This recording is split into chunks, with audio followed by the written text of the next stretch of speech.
السلام علیکم ویورز، امید کرتی ہوں آپ سب ایمان اور صحت کی بہترین حالت میں ہوں گے۔ ویورز، اپنے اندر اللہ پر توکل بڑھانے کے 3 طریقے ہیں۔ پہلا تو یہ کہ پچھلی زندگی کا انالائسس کریں، پچھلی زندگی کا یا پاسٹ کا تجزیہ کریں اور دیکھیں کہ اچھے اور برے حالات میں کس طرح اللہ آپ کے ساتھ رہا ہے اور کس طرح انہوں نے آپ کو برے حالات سے نکال کر ایک اچھے وقت میں لایا۔ کس طرح سے انہوں نے کسی کو ایک وسیلہ بنایا، یا کس نے پھر آپ کا مشکل وقت میں بازو پکڑا، کس نے آپ کو حادثے میں مدد کی یا کس نے آپ کو حادثے سے بچایا۔ تو یہ سب اللہ کی طرف سے ریسورس بنے یا وسیلہ بنے۔ ایک رشین کوٹیشن ہے کہ قدرت کی کائنڈنس بندوں کی کائنڈنس سے ہی ملتی ہے۔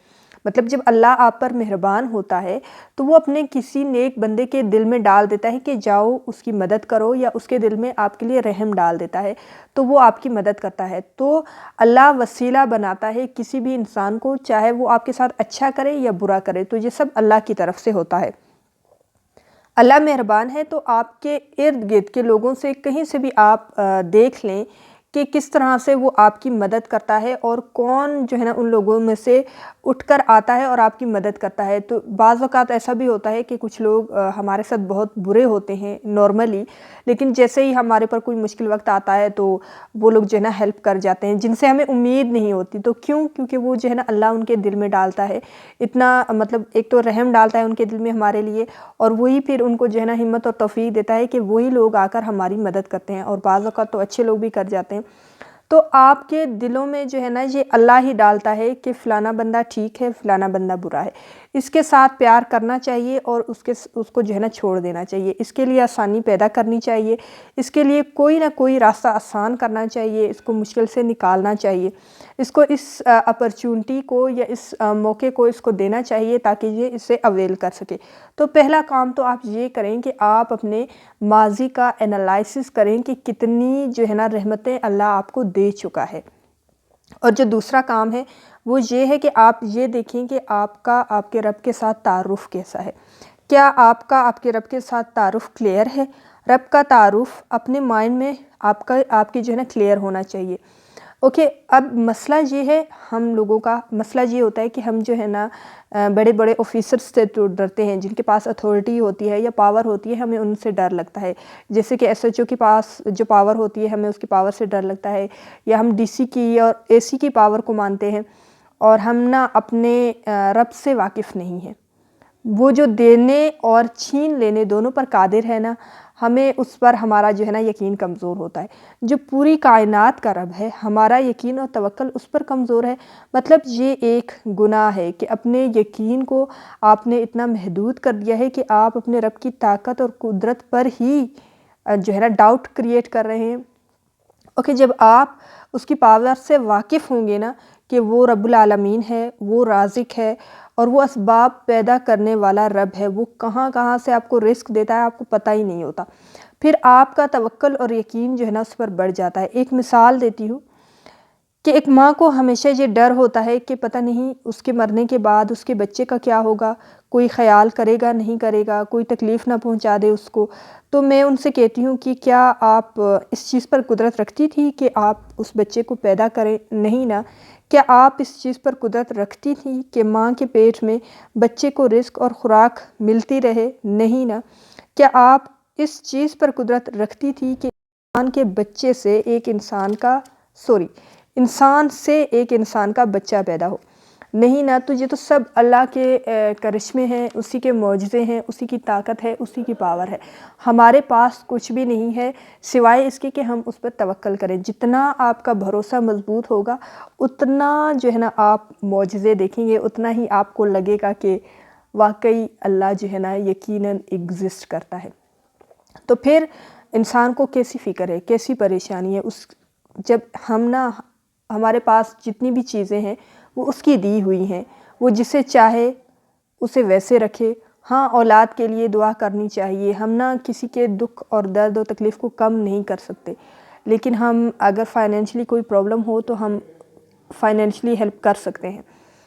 اگر کوئی تسلی، مطلب آپ مشکل وقت میں تسلی کے الفاظ انہیں بول سکتے ہیں، ان کے ساتھ کھڑے ہو سکتے ہیں، لیکن جو دکھ اور تکلیف ہے یا پھر جو بیماری ہے بیماری میں بھی ہم ایک میڈیکل ٹریٹمنٹ یا میڈیسن ہی جو ہے نا اپنے چاہنے والوں کو دے سکتے ہیں، لیکن اس کے علاوہ ہم کچھ نہیں کر سکتے، ہم صرف دعا کر سکتے ہیں۔ تو کیا پیرنٹس کو یہ چاہیے کہ وہ اپنے بچوں کے لیے پہلا تو دعا کریں اور دوسری یہ کہ ان کی اچھی تربیت کریں، مگر ایسے خدشات جو انسان کے ایمان اور توکل کو کمزور کرتے ہیں ان سے دور رہیں۔ مجھے پتہ ہے کہ خود سے زیادہ نا ہمیں اپنوں کے دکھ پر تکلیف ہوتی ہے، مگر میں ان کے لیے ہمیشہ ایک ہی بات کہتی ہوں کہ میرے رشتہ دار، میرے بہن بھائی، میرے ماں باپ جو بھی ہیں وہ جو ہے نا میرے رشتہ دار یا میرے قریبی یا کلوز ون ہونے سے پہلے وہ اللہ کا بندہ ہے اور اللہ کو وہ مجھ سے زیادہ عزیز ہے، تو مجھے ان کے لیے دعا کرنی چاہیے۔ دیکھیں، آپ ارد گرد کے لوگوں کا کوئی معاشی مسئلہ ہو تو انسان مدد کر سکتا ہے وسیلہ بن کر، اور نہیں تو حوصلہ اور تسلی تو دے سکتے ہیں نا۔ تو تسلی کے 2 الفاظ پر تو پیسے نہیں لگتے نا۔ کوئی بیمار ہو تو میڈیسن اور ٹریٹمنٹ کروا سکتے ہیں، اور بیماری کی صورت میں آپ ان کے لیے دعا کر سکتے ہیں، اللہ سے ریکویسٹ کر سکتے ہیں کہ فلاں بندے کو ٹھیک کر دے، تو دعا آپ کے توکل کو مزید پختہ کرتا ہے۔ تیسری اور آخری چیز جو ہے کہ آپ کمپنی جو آپ کی ہے اگر وہ نیک اور اچھے لوگوں کی ہے، یا پھر آپ نیک اور اچھے لوگوں میں اٹھتے بیٹھتے ہیں، تو آپ کا توکل بڑھ جاتا ہے اللہ پر۔ ایک حدیث بھی ہے کہ تم میں سے ہر شخص اپنے دوست کے دین پر چلتا ہے، اس لیے اپنے دوستوں کی سلیکشن بہت سوچ سمجھ کر کریں، کیونکہ جن لوگوں میں آپ کا اٹھنا بیٹھنا ہے نہ چاہتے ہوئے بھی آپ ان کی عادتیں ایڈاپٹ کر لیتے ہو۔ تو یہ 3 فیکٹرز ہیں جو آپ کا توکل اللہ پر بڑھا دیتی ہے۔ پہلا تو اپنی زندگی کا معائنہ کریں، مطالعہ کریں اور اس کا تجزیہ کریں، خاص کر جو پاسٹ لائف ہے اس کا تجزیہ کریں کہ کہاں سے کہاں تک آپ کو اللہ تعالیٰ لے آیا۔ کل آپ جہاں پر کھڑے تھے اور آج آپ جہاں پر کھڑے ہیں، کیا آپ ایکسپیکٹ کر رہے تھے کہ آپ کو اتنا کچھ مل جائے گا؟ تو آپ خود تجزیہ کریں۔ دوسری بات یہ تلاش کرنا اور یہ سمجھنا کہ میرا رب پوری کائنات کا رب ہے، یعنی آپ کے رب کا تعارف آپ کے ذہن میں کلیئر ہونا چاہیے۔ اس کی پاور انلیمیٹڈ ہے، یہ آپ کو پتہ ہونا چاہیے، اور اس کی پریکٹس جو ہے نا آپ کو روز کرنی چاہیے۔ الحمدللہ، تمام تعریفیں اللہ کے لیے ہیں۔ جب کریڈٹ اللہ کو آپ دے دیتے ہیں تو کسی بھی کام اور سکسیس میں آپ کا کوئی کمال نہیں ہے، اس کا فضل اور کرم ہے۔ تیسری چیز جن کے ساتھ آپ اٹھتے بیٹھتے ہیں اس وجہ سے بھی آپ کا توکل اور بھروسہ اللہ پر بڑھ جاتا ہے۔ تو بزرگ کہا کرتے تھے کہ اللہ والا وہ ہے جس کے ساتھ یا جس کے پاس بیٹھ کر آپ کو اللہ کی یاد آئے، یعنی کیونکہ وہ جو ہے نا خود ہر وقت اللہ کو یاد کر رہا ہوتا ہے، تو جب آپ اس کی کمپنی میں بیٹھتے ہیں تو وہ آپ سے بھی اللہ کی ہی باتیں کرتا ہے، اور آپ سے بھی اللہ کی باتوں کا تذکرہ کرتا ہے، اس کی آیاتوں کا ذکر کرتا ہے۔ تو جب آپ ایسے لوگوں کے ساتھ بیٹھتے ہیں تو آپ جو ہے نا آپ اپنے رب کے زیادہ قریب ہو جاتے ہیں یا کنیکٹڈ ہو جاتے ہیں۔ آپ کی جو فیلنگ ہوتی ہے آپ کے اور رب کے درمیان کے تعلق کا جو فیلنگ ہوتی ہے وہ زیادہ اسٹرانگ ہو جاتی ہے۔ اور دنیا دار کے پاس جب آپ بیٹھیں گے تو اوبویسلی آپ کی دنیا سے محبت بڑھ جائے گی۔ یہ کوئی بری بات نہیں ہے، مگر صرف دنیا ہی تو نہیں ہے نا، اس زندگی کے بعد ہمیں موت بھی آنی ہے، اور پھر جو زندگی ملے گی وہ ہمیشہ کے لیے ہوگی، اور وہ دنیا ہر کسی کے لیے اتنی ہی اچھی ہوگی جتنے اچھے وہ اعمال لے کر جائے گا، یعنی کہ یہ آپ پر ڈیپینڈ کرتا ہے کہ وہاں کی دنیا آپ کے لیے کیسی ہونی چاہیے۔ تو آپ خود ڈیسائیڈ کریں کہ وہاں کی دنیا آپ کے لیے کیسی ہونی چاہیے، تو آپ اپنا تجزیہ کریں۔ تو وقت کے ساتھ ساتھ اپنے بھروسے اور ایمان کو مضبوط کریں۔ صرف اس آنکھوں دیکھی زندگی کو زندگی تو نہیں مانا جا سکتا نا، اور یہ کوئی دانش مندی بھی نہیں ہوگی۔ تو اس ویڈیو کے جو کی پوائنٹس ہیں وہ 3 ہیں کہ آپ کا جو توکل ہے وہ اللہ پر کس طرح اسٹرانگ ہو سکتا ہے۔ پہلا یہ ماضی میں ملنے والی نعمتیں اور فضل کو تلاش کریں۔ دوسرا یہ مان کے چلیں کہ آپ کو یقین ہونا چاہیے کہ جو سب اختیارات ہیں وہ صرف اور صرف آپ کے رب کے پاس ہیں، یعنی کہ اللہ کے پاس ہیں۔